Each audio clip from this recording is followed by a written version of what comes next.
할렐루야. 오늘도 주의 말씀으로 하루를 여시는 성도님들을 축복합니다. 주의 은혜가 오늘도 성도님의 삶 가운데 가득하셔서 하나님을 기뻐하시게 하는, 그리고 우리를 행복하게 하는 많은 일들이 삶 가운데 충만하시기를 소망합니다. 오늘 우리 함께 읽을 말씀은 신약성경 마가복음 7장 24절로 30절까지의 말씀입니다. 예수께서 일어나사 거기를 떠나사 두로 지방으로 가서 한 집에 들어가 아무도 모르게 하시려 하나 숨길 수 없더라. 이에 더러운 귀신 들린 어린 딸을 둔 한 여자가 예수의 소문을 듣고 곧 와서 그 발 아래 엎드리니, 그 여자는 헬라인이요 수로보니게 족속이라. 자기 딸에게서 귀신을 쫓아내 주시기를 간구하거늘 예수께서 이르시되 자녀로 먼저 배불리 먹게 할지니 자녀의 떡을 취하여 개들에게 던짐이 마땅치 아니하니라. 여자가 대답하여 이르되 주여 올소이다마는 상 아래 개들도 아이들이 먹던 부스러기를 먹나이다. 예수께서 이르시되 이 말을 하였으니 돌아가라, 귀신이 내 딸에게서 나갔느니라 하시매, 여자가 집에 들어가 본즉 아이가 침상에 누웠고 귀신이 나갔더라. 아멘. 오늘 이 말씀을 중심으로 은혜를 경험한 사람들이라는 말씀 나누며 은혜를 구하기를 원합니다. 오늘 이 말씀을 중심으로 은혜를 경험한 사람들이라는 제목으로 오늘 말씀을 나누기를 원합니다. 은혜를 경험한 사람들은 어떤 사람들일까요? 그 사람들은 은혜의 의미를 아는 사람들입니다. 오늘 그렇게 은혜를 경험하는 사람들의 모습 중에 하나를 오늘 마가복음 7장은 우리에게 보여줍니다. 이 마가복음 7장 안에 이 수로보니게 여인이라고 말하여지는 이 여인의 모습을 통해서 은혜를 경험한 사람들은 어떤 모습의 삶을 살아가는 사람들이었는지를 살펴보기를 원합니다. 오늘 그것에 대해서 세 가지 말씀을 나누며 은혜를 나누기를 원합니다. 그 첫 번째는 겸손하다는 것입니다. 겸손한 자가 은혜를 만납니다. 은혜라는 말의 의미를 생각하면 왜 은혜를 경험한 사람들의 모습 중에 하나가 겸손인지를 알게 됩니다. 은혜라는 뜻은 받을 자격이 없는 자에게 선물로 주시는 것입니다. 그렇게 다시 말해서 거저받는 것입니다. 거두름을 피우는 자, 그런 사람은 은혜와 멀 수밖에 없지요. 겸손이라는 것은 사전적인 의미로는 남을 존중하는 것, 높이고 귀하게 대하는, 그렇게 하는 모습 속에서 자기를 내세우지 않는 태도를 말합니다. 다른 말로 간단히 줄이면 자존심을 세우지 않는 것입니다. 오늘 마가복음 이 말씀을 통해서 우리는 수로보니게 여인의 모습 속에서 그것을 분명히 보게 됩니다. 주님이 그녀에게 물으십니다. 내가 무슨 자격으로 나에게 그것을 요청하느냐? 여인이 대답하죠. 제가 자격이 없다는 것은 잘 알고 있습니다. 오늘 우리는 이 여인의 대답을 통해서 겸손을 봅니다. 사랑하는 여러분, 오늘 우리의 삶은 어떻습니까? 주님 앞에 늘 겸손하다 생각하지만 우리의 모습은 나는 보지 못하지만 다른 이에게 교만한 모습으로 드러날 때가 너무나 많습니다. 내가 기도를 많이 하는 것도, 내가 헌신을 많이 하는 것도 교만의 근거가 되어서는 안 됩니다. 그때 더욱 겸손해야 합니다. 한 장로님의 일화를 들은 적이 있어요. 그 장로님이 그 교회에서 헌금을 가장 많이 하시는 장로님이셨는데, 교회에 문제가 생기자 사람들이 그 장로님에게 찾아가서 호소를 합니다. 장로님, 제발 목사님을 좀 알려주세요. 그렇게 말하는 사람들에게 이 장로님이 한마디를 했습니다. 이복에 신앙생활에는 중요한 것이 있는데, 그것은 헌금을 많이 하든가 아니면 말을 많이 하든가 둘 중에 하나만 해야 한다는 것이네. 그에겐 분명한 원칙이 있었다는 것이죠. 겸손을 지킬 줄 알았습니다. 결국 교만의 자리에 서지 않고 그는 그의 오랜 시간 장로라는 직임을 충실히 감당하고 또 은퇴를 하시게 됐다는 소식을 들은 적이 있습니다. 사랑하는 여러분, 은혜를 경험한 사람들은 언제나 겸손합니다. 자신이 한 것들을 드러내려 하지 않습니다. 오히려 그것을 했으므로 침묵할 줄 아는 그 겸손의 모습이 은혜를 경험하는 사람들의 모습이었다는 것을 우리는 기억해야 할 줄로 믿습니다. 또 하나의 모습을 살펴봅니다. 두 번째는 간절하다는 것입니다. 오늘 본문 안에서도 우리는 그 여인의 모습을 통해서 그것을 분명히 보게 됩니다. 전적으로 주님만을 의지하는 여인의 모습입니다. 스스로를 개라칭하시는 주님 앞에서도 끊임없이 주님을 붙듭니다. 왜냐하면 여인에겐 다른 길이 없기 때문입니다. 여인의 모습에서 살펴본 것처럼 자신은 받을 자격이 없지만 그럼에도 주실 수 있는 분은 주님이시라는 고백이 이 여인의 고백 가운데, 모습 가운데 들어 있습니다. 오늘 우리에게 이 모습이 있기를 간절히 소망합니다. 여인이 그렇게 할 수 있었던 것은 딸을 위한 간절함이 있었기 때문입니다. 딸이 그 은혜를 잊게 될 것을 간절히 바랬기 때문입니다. 바라는 그 마음을 보게 될 때 주님은 그 마음의 중심을 보시고 그 일을 이루어 주셨음을 오늘 말씀을 통해서 우리는 보게 됩니다.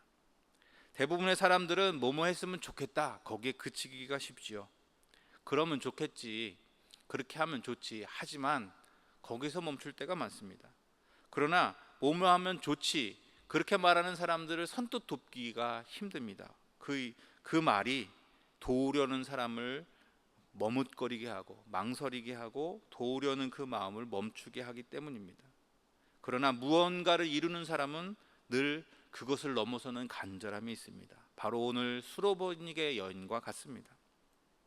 사랑하는 여러분, 성경은 우리에게 주 앞에 나와 간절히 구하라고 말합니다. 특별히 하나님을 구하라고 말하면서 이런 말씀을 우리에게 들려줍니다. 신명기 4장 29절입니다. 내가 거기서 내 하나님 여호와를 찾게 되리니 만일 마음을 다하고 뜻을 다하여 그를 찾으면 만날 것이다.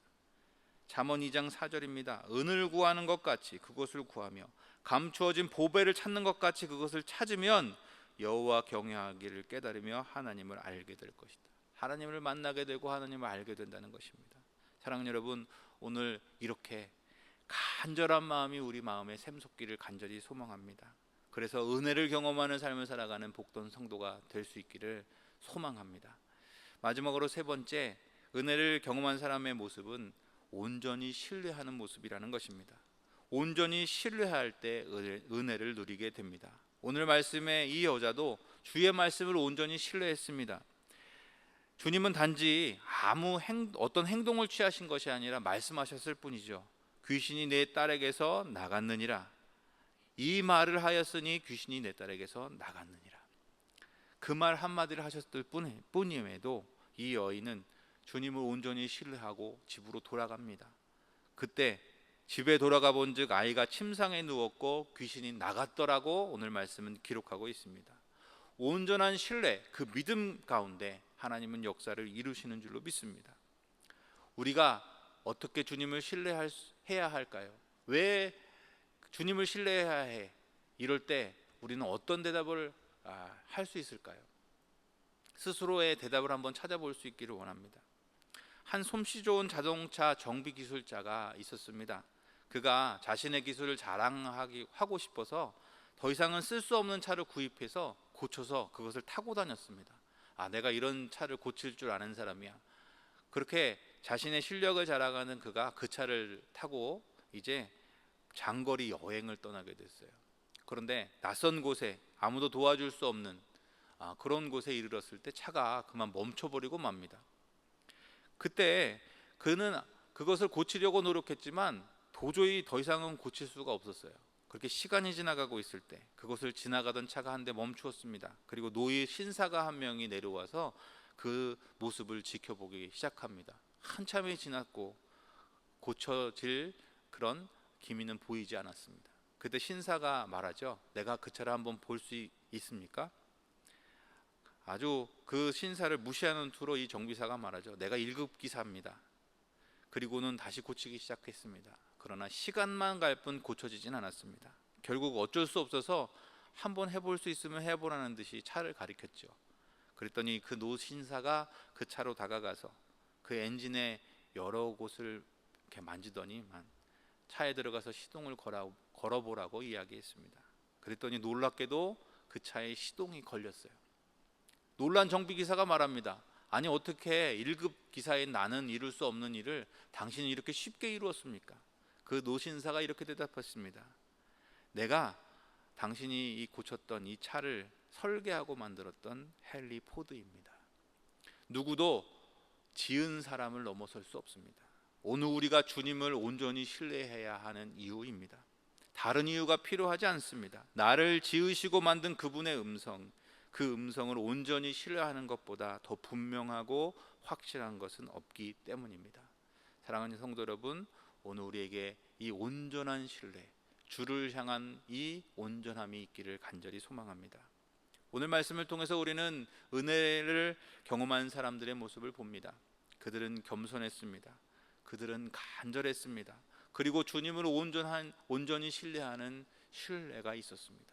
오늘 우리의 삶에도, 우리의 심령에도 이 겸손이, 이 간절한 마음이, 그리고 주를 향한 신뢰가 샘솟듯 일어나 주의 은혜를 맛보며 기쁨 가운데 살아가는, 주의 위로를 경험하며 주의 도우심을 경험하며 그렇게 이기는 삶을 살아가는 복된 성도가 되시기를 간절히 축원합니다. 기도하시겠습니다. 사랑의 주님, 우리를 성도로 부르셔서 은혜를 경험하며 살아가게 하시니 감사합니다. 그 무엇보다도 겸손케 하여 주옵소서. 주 앞에 늘 겸손한 모습으로 살아가게 하셔서 은혜 베푸시는 주를 늘 만나게 하여 주시고, 우리 안에 주를 향한 간절함이 식지 않게 하셔서 늘 베푸시는 주의 은혜를 맛보며 살아가게 하여 주시옵소서.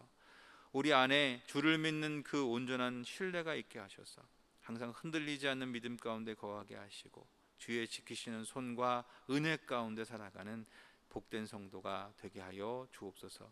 이 모든 것 이루실 것을 믿고 감사드리오며 사랑해 준 예수님의 이름으로 간절히 기도합니다.